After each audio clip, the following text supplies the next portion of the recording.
दोस्तों आज के इस वीडियो में मैं आपको व्यापम ग्रुप 5 की वैकेंसी आप किस तरह से अप्लाई कर सकते हैं उसका कंप्लीट प्रोसेस बताने वाला हूं। सो फ्रेंड्स, यहाँ पर व्यापम या फिर एमपी ईएसबी ग्रुप 5 जिसमें स्टाफ नर्स, पैरामेडिकल और भी यहाँ पर वैकेंसी जिसमें जैसे कि फार्मासिस्ट है या फिर लैब टेक्नीशियन, तो इन पदों के लिए आप किस तरह से ऑनलाइन आवेदन कर सकते हैं इसका काफी सरल प्रोसेस मैं आपको बताने वाला हूँ, जिसको देखने के बाद आप काफी आसानी से खुद ही अपने इस एप्लीकेशन को आप कंप्लीट कर पाएंगे। सो फ्रेंड्स, यहाँ पर सबसे पहले इस एप्लीकेशन को करने के लिए हमें इसकी वेबसाइट पर आना होगा esb.mponline.gov.in।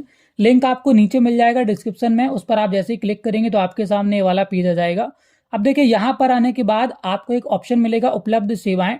यहाँ पर आप आ जाएंगे तो यहाँ पर आप देख सकते हैं ग्रुप 5 स्टाफ नर्स, पैरामेडिकल एवं अन्य पदों हेतु सामूहिक भर्ती परीक्षा 2024, जिसके लिए यहाँ पर जो एप्लीकेशन है 30 दिसंबर से स्टार्ट हो चुके हैं और लास्ट डेट यहाँ पर 13 जनवरी रखी गई है। सो फ्रेंड्स, इसका एप्लीकेशन करने के लिए आपको देखिए इसके सामने एक ग्रीन कलर का आइकन दिख रहा होगा, सिंपली आपको इस पर क्लिक कर देना है। ये अप्लाई बटन है, इस पर क्लिक करने के बाद आपके सामने इस तरह का पेज आएगा। यहाँ पर आपको चेकबॉक्स पर टिक करके नीचे आगे बढ़ाने वाले ऑप्शन पर क्लिक कर देना है। उसके बाद देखिए यहाँ पर आपसे सामान्य पंजीकरण क्रमांक, आपका date of birth, captcha code आपसे मांग रहा है। सो फ्रेंड्स, यहाँ पर सामान्य पंजीकरण क्रमांक क्या होता है मैं आपको बता दूं। जो यहाँ पर व्यापम में या फिर ईएसबी में पहली बार कोई फॉर्म भर रहे हैं तो उनको बता दूं कि व्यापम से जब भी आप कोई आवेदन करते हैं तो आपके पास व्यापम का प्रोफाइल या फिर एमपी ईएसबी का प्रोफाइल होना जरूरी है। उसके माध्यम से ही आप कोई भी आवेदन कर सकते हैं, इसे आप ओटीआर भी बोल सकते हैं। सो फ्रेंड्स, यहाँ पर ये प्रोफाइल आप किस तरह से बना सकते हैं इस पर मैंने पहले से एक वीडियो बना दिया है, उसका लिंक मैंने आपको नीचे डिस्क्रिप्शन में दे दिया है, आप जाकर देख सकते हैं और काफी इजी स्टेप्स में अपना प्रोफाइल क्रिएट कर सकते हैं। अब जैसे आप अपना प्रोफाइल क्रिएट कर लेते हैं तो आपको एक एप्लीकेशन नंबर जो कि आपका सामान्य पंजीकरण क्रमांक होता है वो यहाँ पर आपको एंटर करना है। नीचे अपना डेट ऑफ बर्थ डालना है, कैप्चा कोड डालकर सत्यापित कर आगे बढ़ाने वाले ऑप्शन पर क्लिक करना है। जिसके बाद कुछ इस तरह से आपका आवेदन ओपन हो जाएगा। अब यहाँ पर आपको सिंपली नीचे आकर आगे बढ़ाने वाले ऑप्शन पर क्लिक कर देना है। अब अगले पेज में यहाँ पर आपका जो आवेदन है देखिए ओपन हो चुका है। आपको डायरेक्ट यहाँ पर आ जाना है पॉइंट नंबर 34 पर, यहाँ से आपका आवेदन शुरू होता है। तो यहाँ पर सबसे पहले आपको अपना क्लास डालना है, संवर्ग डालना है। अगर आप भूतपूर्व सैनिक, दिव्यांग या फिर संविदा कर्मी हैं तो उसकी जानकारी यहाँ पर आप देंगे। अगर कुछ भी नहीं है तो सिंपली बिना वर्ग वाले ऑप्शन में क्लिक करके नीचे आ जाएंगे। अब यहाँ पर आप देखिए, अगर आयु में छूट लेना चाहते हैं आयु सीमा में, तो आपको कुछ कैटेगरी दी गई है पॉइंट नंबर 35 से 44 तक। इनमें से किसी भी एक कैटेगरी में अगर आप आते हैं तो उसके लिए आप यहाँ पर आयु में छूट ले सकते हैं। जैसे कि यहाँ पर देखिए आपसे पूछ रहा है क्या आप भूतपूर्व सैनिक हैं, क्या आप पूर्णकालीन कैडेट अनुदेशक हैं, या फिर आप मध्य प्रदेश शासन के अधीन छटनीशुदा कर्मचारी हैं, क्या आप विधवा हैं, परित्यक्ता या तलाकशुदा हैं। इस तरह कोई भी अगर आप कैटेगरी में आते हैं जैसे कि विक्रम पुरस्कार, तो यहाँ पर आपको सिलेक्ट कर लेना, उसकी जानकारी यहाँ पर आपको फिल कर देना है। अगर कुछ भी नहीं है तो यहाँ पर आपको सारे ऑप्शन पर सिंपली देखिए हाँ और नहीं का ऑप्शन दिख रहा है। तो अगर आप किसी भी कैटेगरी में नहीं आते हैं तो आपको सभी ऑप्शन में यहाँ पर नहीं वाले ऑप्शन पर क्लिक कर देना है। देन यहाँ पर देखिए पॉइंट नंबर 44 में भी आपसे पूछ रहा है कि नीचे कुछ आपको यहाँ पर पॉइंट्स दिए गए हैं, अगर आप इसमें से किसी में भी आते हैं तो यहाँ पर आप वो सेलेक्ट कर सकते हैं हाँ वाले ऑप्शन में क्लिक करके, और अगर कुछ भी नहीं आते तो सिंपली यहाँ पर भी आपको नहीं वाले ऑप्शन पर क्लिक कर देना है। देन आप आ जाएंगे यहाँ पर नीचे। अब यहाँ पर देखिए आपको तकनीकी प्रश्न पत्र का विवरण सेलेक्ट करना है। तो यहाँ पर सबसे पहले तो मैं आपको बता दूं कि आप यहाँ पर तकनीकी प्रश्न पत्र सेलेक्ट करें इससे पहले आपको इसका जो नोटिफिकेशन है वो एक बार जाकर चेक कर लेना। उसका लिंक मैं नीचे आपको दे दूंगा डिस्क्रिप्शन में। तो वहां पर आप जिस भी पोस्ट के लिए एप्लीकेशन कर रहे हैं क्या आप उस पोस्ट के लिए एलिजिबल हैं, तो वो जाकर आपको चेक कर लेना। उस पोस्ट के लिए कितनी पात्रता है, कितना क्वालिफिकेशन, कितनी शैक्षणिक योग्यता आपसे मांगी गई है, वो जाकर आप चेक कर सकते हैं। यहाँ पर ऊपर देखिए आपको स्पष्ट दिया गया है नियम पुस्तिका का अध्ययन एक बार आपको करना है। और यहाँ पर मैं आपको एक बात और बता दूं, अगर एक से ज्यादा पोस्ट के लिए आप एलिजिबल है, अगर आप पात्र हैं, तो यहाँ पर आप एक ही आवेदन में एक से ज्यादा प्रश्न पत्र का चयन कर सकते हैं। तो यहाँ पर आप देख सकते हैं यहाँ पर आपको क्रमांक दिए गए हैं, तो इसके सामने आपको पेपर कोड दिया गया। जैसे अगर आप फॉर एग्जाम्पल नर्सिंग ऑफिसर के लिए अप्लाई करना चाहते हैं, स्टाफ नर्स, मेल नर्स के लिए अप्लाई करना चाहते हैं, तो आपको पेपर कोड ए में क्लिक करना है। अब सपोज यहाँ पर अगर आप किसी और भी पद के लिए एलिजिबल हैं, जैसे कि आप यहाँ पर ओटी टेक्नीशियन के लिए एलिजिबल हैं या फिर फार्मासिस्ट ग्रेड 2 के लिए एलिजिबल हैं, तो उसके सामने भी यहाँ पर आपको टिक करना होगा। कहने का मतलब है कि जितने भी पद के लिए आप आवेदन कर रहे हैं उसके सामने सिंपली यहाँ पर आपको क्लिक कर देना है। उसके बाद यहाँ पर आप देखिए नीचे आ जाएंगे। अब यहाँ पर आपको click here to select preferences इस ऑप्शन पर आपको क्लिक कर देना है। जिसके बाद यहाँ पर आप देख सकते हैं आपको पदों की प्राथमिकता का चयन करना है। वो कैसे करना है मैं आपको बताता हूँ। यहाँ पर देखिए आपको लेफ्ट हैंड साइड सारे पोस्ट जो भी आपने ऊपर पद पेपर कोड सेलेक्ट किए हैं वो यहाँ पर देखिए आपके सामने आ चुके हैं। जैसे कि यहाँ पर सबसे पहले मेल नर्स आ रहा है, ठीक है। फार्मासिस्ट ग्रेड 2 आ रहा है। फार्मासिस्ट ग्रेड 2 में यहाँ एक से ज़्यादा अगर पद हैं अलग अलग जगहों पर, तो यहाँ पर आपको अलग अलग ऑप्शन देखने को मिलेंगे। जैसे कि यहाँ पर देखिए ये रीवा में फार्मासिस्ट ग्रेड 2, और ये जो फार्मासिस्ट ग्रेड 2 है ये शिवपुरी में है। उसके अलावा देखिए फार्मासिस्ट ग्रेड 2 की एक और पोस्ट है जो कि रतलाम में है। तो अब यहाँ पर आपको प्रेफरेंसेस देना, मतलब पहले आपको किसका चयन करना है, उसके बाद किसका चयन करना है, वो आपको प्रेफरेंसेस देना है। तो उसके लिए आपको क्या करना है, देखिए जैसे कि अगर आप मेल नर्स के लिए अप्लाई कर रहे हैं, सबसे पहले यहाँ पर आपको हाँ वाले ऑप्शन में क्लिक करना है। पद चुनने में यहाँ पर देख के आपको कोड दिया गया, इस पर आप क्लिक करेंगे। तो जो भी आप यहाँ से चयन करते हैं, जो भी आप सेलेक्ट करते हैं, राइट हैंड साइड देखिए यहाँ पर ये सेलेक्ट होके आ चुका है। अब यहाँ पर अगर आपको फार्मासिस्ट ग्रेड 2 का भी डालना है, फार्मासिस्ट ग्रेड 2 का यहाँ पर शिवपुरी में डालना है, तो यहाँ पर देखिए आप हाँ वाले ऑप्शन में क्लिक करेंगे। यहाँ पर आप कोड सेलेक्ट करेंगे, तो आपने जो भी यहाँ पर पोस्ट सेलेक्ट की है वो राइट हैंड साइड यहाँ पर देखिए आ जाएगी।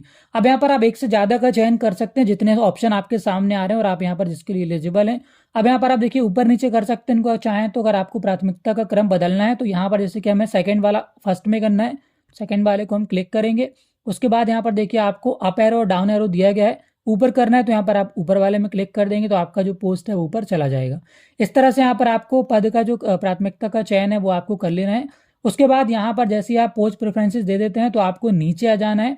अब यहाँ पर देखिए आपको सबसे पहले मध्य प्रदेश राज्य के रोजगार कार्यालय में जीवित पंजीयन आपसे मांग रहा है, मतलब आपके पास रोजगार पंजीयन यहाँ पर होना चाहिए।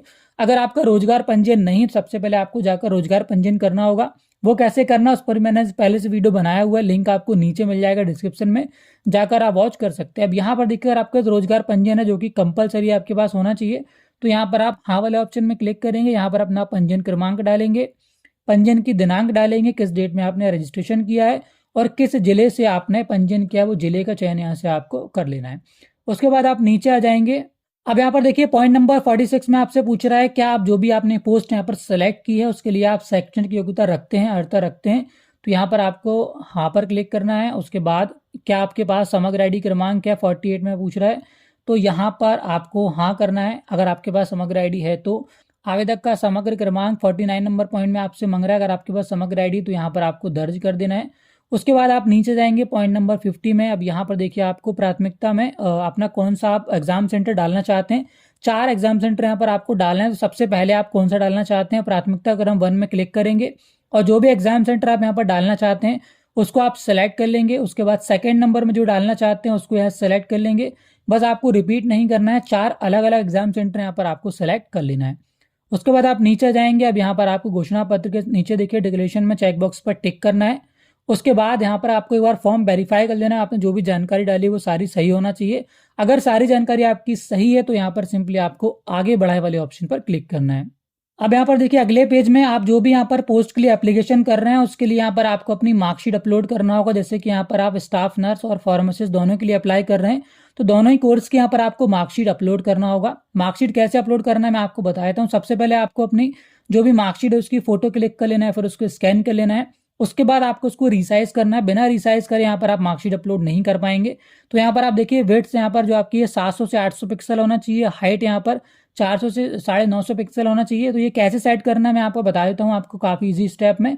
तो यहाँ पर देखिए आपको एक वेबसाइट है सरकारी रिजल्ट टूल, नीचे आपको मैं डाल दूंगा उसका लिंक, उस पर आप क्लिक करेंगे तो आपके सामने वाली वेबसाइट आ जाएगी। अब यहाँ पर आपको देखिए इमेज रिसाइजर का ऑप्शन मिल जाएगा, इस पर आपको क्लिक कर देना है। उसके बाद जो भी मार्कशीट आपको रिसाइज करनी है, आपने स्कैन कर रखी है फिर उसकी फोटो क्लिक कर रखी है, उसको यहाँ पर देखिए अपलोड इमेज वाले ऑप्शन में क्लिक करके यहाँ सबसे पहले आप सेलेक्ट कर लेंगे। तो यहाँ पर आप देख सकते हैं हमने मार्कशीट यहाँ पर सेलेक्ट कर लिया। अब आपको यहाँ पर कुछ भी करने की जरूरत नहीं है। नीचे आपको देखिए कस्टम साइज का एक ऑप्शन देगा, इस पर आप क्लिक करेंगे। यहाँ पर आपको एक ऑप्शन आपको दिया गया है MPPEB मार्कशीट एंड सर्टिफिकेट, इस ऑप्शन को यहाँ पर आपको सेलेक्ट कर लेना है। उसके बाद नीचे आपको ऑप्शन दिया गया रिसाइज का, सिंपली इस ऑप्शन पर आप क्लिक करेंगे। जिसके बाद दोस्तों आपका जो डॉक्यूमेंट है वो यहाँ पर देखिए रेडी हो चुका है। अब यहाँ पर आपको डाउनलोड इमेज का ऑप्शन दिया गया, इस पर आप क्लिक करेंगे तो उसके बाद जो डॉक्यूमेंट यहाँ पर आपने रिसाइज किया है वो यहाँ पर देखिए डाउनलोड हो जाएगा। अब यहाँ पर आप सिंगल स्टेप में इसको काफी आसानी से अपलोड कर सकते हैं। तो यहाँ पर देखिए पेपर कोड के सामने आपको चूज फाइल का ऑप्शन दिया गया, इस पर क्लिक करके वो डॉक्यूमेंट यहाँ पर सबसे पहले आप सेलेक्ट कर लेंगे। उसके बाद यहाँ पर आपको अपलोड का बटन दिएगा, इस पर आप क्लिक करेंगे। जिसके बाद दोस्तों कुछ इस तरह से यहाँ पर आप देख सकते हैं आपकी जो मार्कशीट है वो यहाँ पर अपलोड हो चुकी है। यहाँ पर व्यू सर्टिफिकेट के नीचे उसका ऑप्शन आने लगेगा। तो फ्रेंड इसी तरह से यहाँ पर आपको बारी बारी से जितने भी आपने एग्जाम कोड सेलेक्ट किए हुए 1 2 3 4 सारे यहाँ पर मार्कशीट आपको अपलोड कर देना है। देन यहाँ पर सबमिट डिटेल्स वाले ऑप्शन पर आपको क्लिक करना है।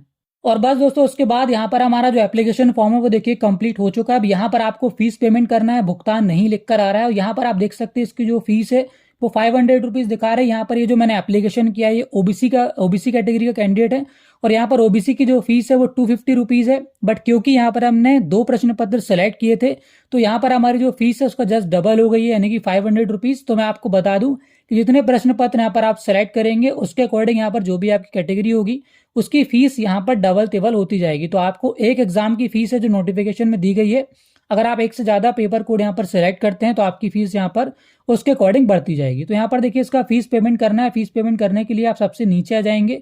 यहाँ पर सबसे पहले हमें देखिए प्रिंट बटन दिया गया, इस पर आप क्लिक करेंगे। उसके बाद आप चाहें तो इसको कैंसिल भी कर सकते हैं, क्योंकि बिना प्रिंट में क्लिक करे आप इसका जो पेमेंट है वो कंप्लीट नहीं कर सकते हैं। तो एक बार प्रिंट बटन में क्लिक करने के बाद यहाँ पर फ्रेंड्स आप इसका पेमेंट कर सकते हैं। अब यहाँ पर आपको पेमेंट करने के लिए प्रोसीड टू पेमेंट वाले ऑप्शन पर क्लिक करना है। उसके बाद दोस्तों यहाँ पर देखिए पेमेंट पेज आ जाएगा। अब यहाँ पर आप किसी भी माध्यम से net banking, debit card, credit card या फिर यूपीआई किसी भी माध्यम से इसका पेमेंट कंप्लीट कर सकते हैं। पेमेंट करने के बाद यहाँ पर आपके सामने कुछ इस तरह का पेज आता है, भुगतान है, मतलब यहाँ पर आपका जो एप्लीकेशन है वो कंप्लीट हो चुका है। फिलहाल दोस्तों आज के इस वीडियो में इतना ही। उम्मीद है कि वीडियो आपको पूरा समझ में आ गया होगा। वीडियो अगर आपको पसंद आया हो, वीडियो हेल्पफुल लगा हो तो वीडियो को लाइक कर दीजिए। आगे भी ऐसी वीडियोस दिखना चाहते हैं तो चैनल को सब्सक्राइब करके बेल आइकन को प्रेस जरूर कर लीजिएगा।